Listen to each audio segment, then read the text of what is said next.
and to the men's relay team, but also congratulations to the amazing Australian public.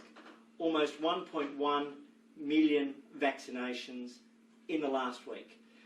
To be precise, 1,085,914 vaccinations. And to look at that in context, only 5 weeks ago we were at approximately 725,000 vaccinations. A week ago we were at just over 980,000 vaccinations, and this week 1,085,000 vaccinations, so almost 1.1 million vaccinations. So Australians are stepping forward in record numbers, a record week, and that's, I think, a fitting step forward, but there's more work to be done. To put all of this in context, 6 of the last 7 days were daily records for that day in the week. That's important because there is a pattern, and what we see is if those individual days continue to increase, that's more Australians coming forward for more vaccinations. The total national vaccinations includes 70,936 in the last 24 hours, but significantly that means we're now at 11.2 million vaccinations in Australia. So 11.2 million vaccinations in Australia, and what does that mean across the population? It means that we've had 3.3 million Australians with first vaccinations. We've had 7.8 million Australians, or 38% of Australians, 3.3 million Australians with double doses, and 7.8 million Australians who've had their first vaccination. What we also know is that in terms of the over 50s, 62.5%. Significantly for the over 60s, we've now passed 70% at 70.3%, and for the over 70s, 77.2% of Australians have been vaccinated. So 38% first vaccination rate, 16.3% second vaccination rate. That is following very quickly.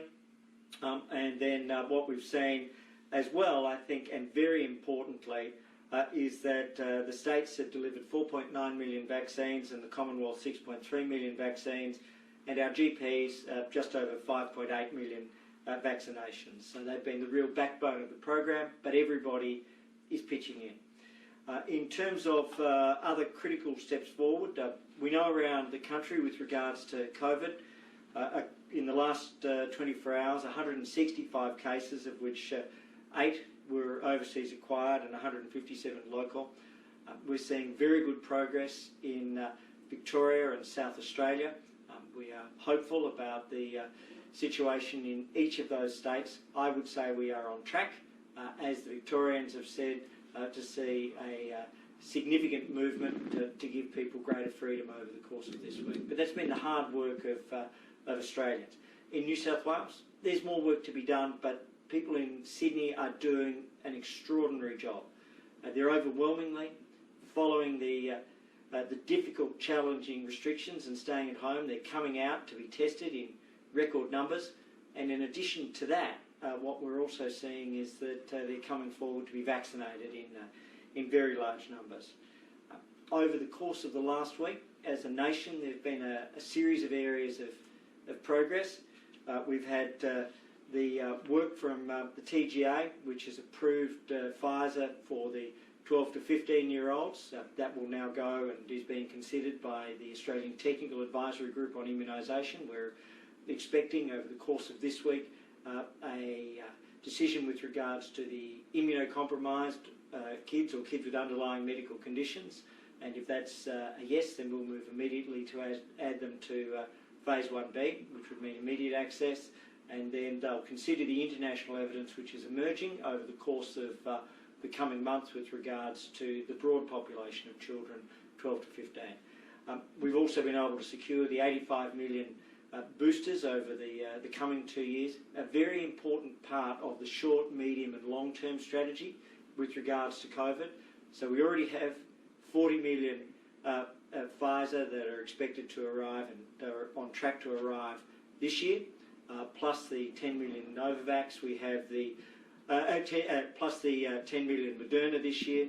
Next year, another 15 million Moderna, but then we'll have significant supplies for the next 2 years of Pfizer, pending all of the different possible outcomes in relation to boosters. And in addition to that, there's the 51 million Novavax. So those are very important developments. And then, of course, the last is pharmacies. And the opening up of that, the pharmacy program is continuing and expanding. We will have 251 pharmacies on board around Australia this week. That will increase shortly to 470, and over the course of August, over 3,900 pharmacies are qualified. They'll make their own decisions as to if they wish to come on board, and if so, when, subject to the supply, but that will see a significant expansion. And this week, over 5,690 Commonwealth points of presence and over 800 state points of presence for vaccination. So the message is very clear. Please come forward and be vaccinated. Vaccination, as we know, can save lives and protect lives. And I want to thank all of the Australians who have come forward, the nearly 1.1 million who've done that in the last week. And what we know from this is that Australians are coming forward. If you are eligible for your first dose, please come forward. If you're due for your second dose, please come forward. Happy to take questions. I'll start with those on the phone and then come to Dana in the room. Majura. Thanks, Minister. You mentioned, of course, that vaccination rates have been going up and we're recording record numbers. Those statistics are mainly in New South Wales, which is obviously very important. But other states, like Queensland, have plateaued in the number of vaccines that they're giving up each week. Is that disappointing? And what do you think those states need to do, or what would you ask them to do to make sure that, they're keeping their vaccination rates higher each week?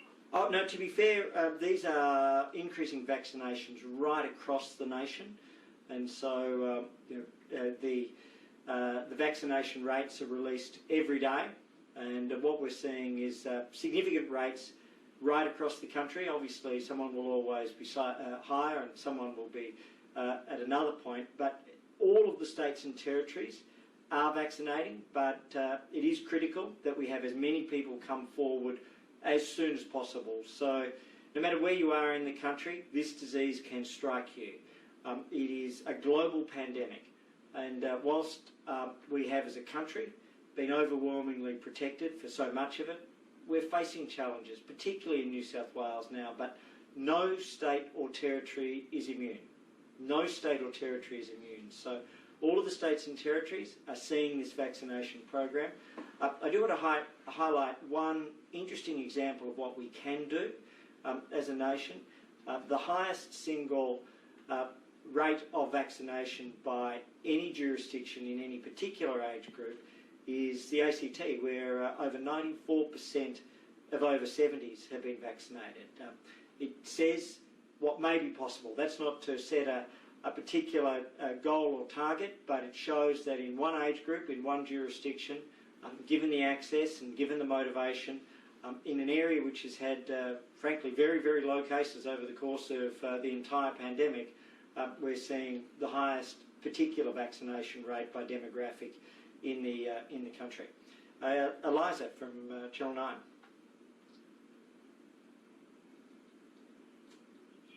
Thanks, Minister. Do you just see the government's mixed messaging on AstraZeneca has contributed to the spread of misinformation, and how difficult an issue is that to overcome? Well, I think what's absolutely critical here is that we continue to follow the medical advice. And one of the things that's happened in Australia is that we have prioritised the medical advice, and that's what's kept us safe as a nation. And so I respect absolutely the position of the medical advisors, the Australian Technical Advisory Group on Immunisation. The important message which comes out of ATAGI's revised advice for people in Sydney is that people of all ages have a clear message from ATAGI that the benefits of AstraZeneca outweigh the risks. That's a decision of ATAGI in relation to the Sydney outbreak, and the benefits outweigh the risks for all ages. And so I think that is a very important message. And so our job is to make sure that the vaccines are available in Sydney right now. AstraZeneca is available across general practices and Commonwealth vaccination clinics, and the New South Wales government, and we thank them for this, is stepping up their work through their own clinics. And so these things are very important, and more pharmacies are coming online. So the simple answer is we deal with any of the misinformation. There are people who put out false information with regards to vaccines, and frankly I condemn it in the same way that I condemn the protests on the weekend, because they were dangerous. Where they were in breach of state public health orders, they were frankly endangering people. Okay, Sarah.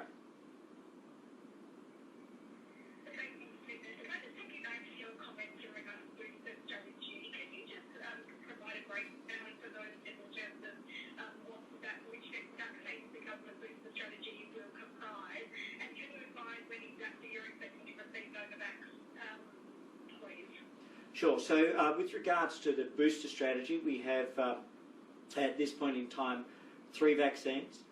So we have 85 million vaccines from Pfizer, and that's 60 million in 2022 and 25 million in 2023.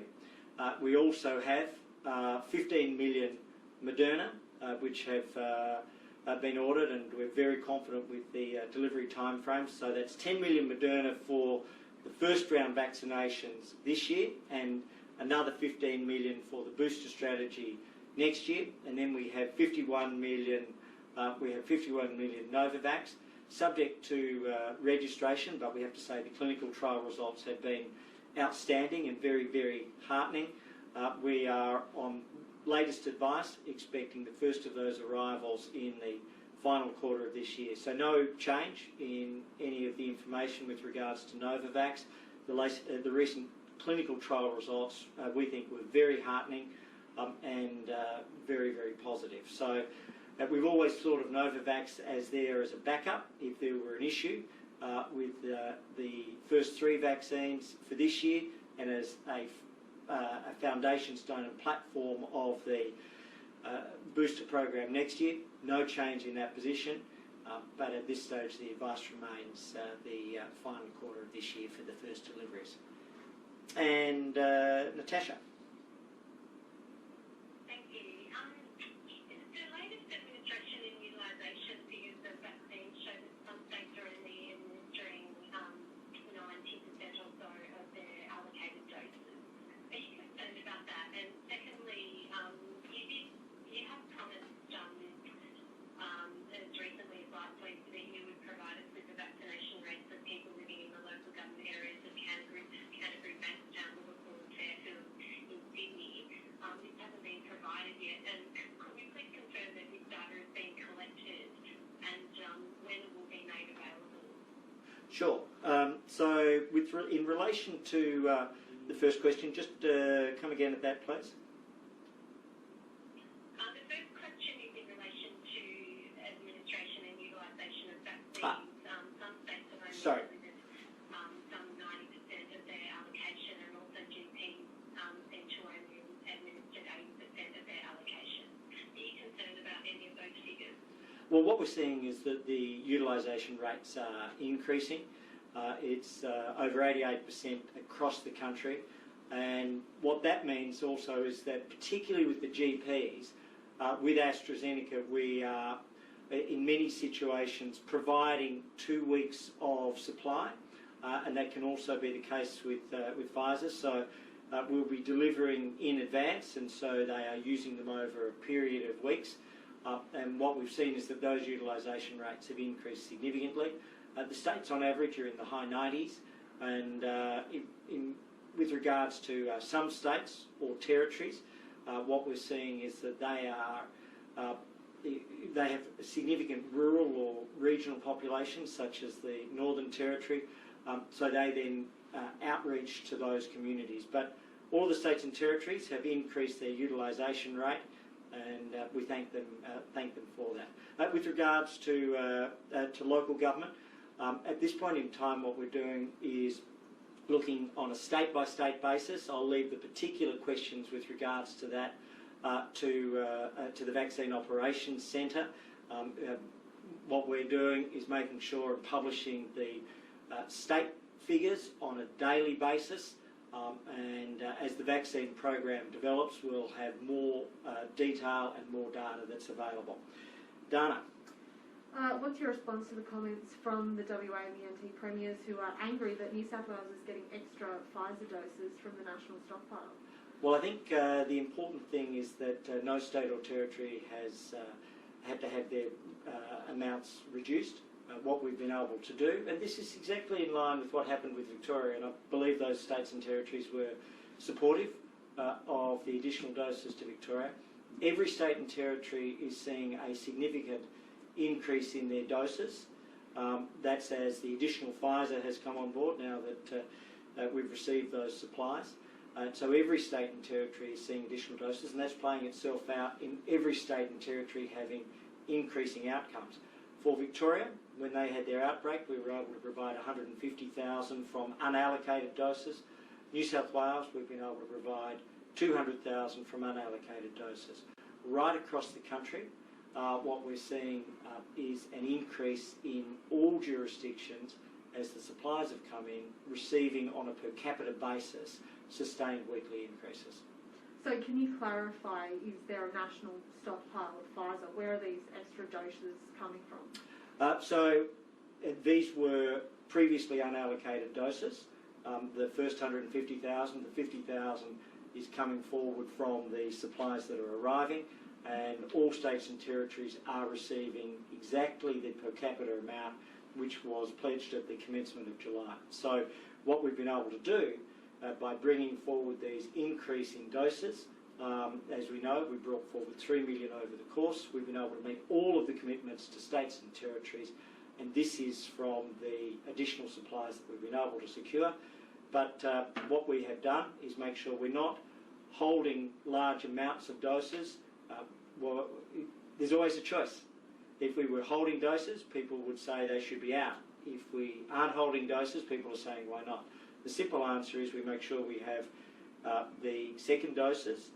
We also make sure that everything that possibly can be distributed each week is distributed. So these additional doses, the 150,000, was previously from the unallocated. The extra 50,000 is from the forward supplies that are arriving, and all states and territories are receiving a per capita increase precisely in line with the figures that were set out previously. And what do you make of your colleague George Christensen being at an anti-lockdown protest in Sydney? Should he be facing consequences from the party for that? Was he in Sydney? George Christensen, in an anti-lockdown protest. So there, as the Prime Minister set out, there are two things here. One is an expression of views with which I disagree. I happen to disagree. And then for those that were in protests in areas against public health orders, then that's obviously a breach of the state law. So those that are in protests in Sydney and in Melbourne, they have breached the law, and I think we should have a very strong view in relation to that. Let me finish by saying to everybody, thank you. A record number of weekly vaccinations, almost 1.1 million Australians. What we're seeing is that each day Australians are coming forward, and each day they're protecting themselves and they're protecting all other Australians. And if it is your turn and you are eligible, please come forward. If you're due for your second dose, please don't wait. Thank you very much.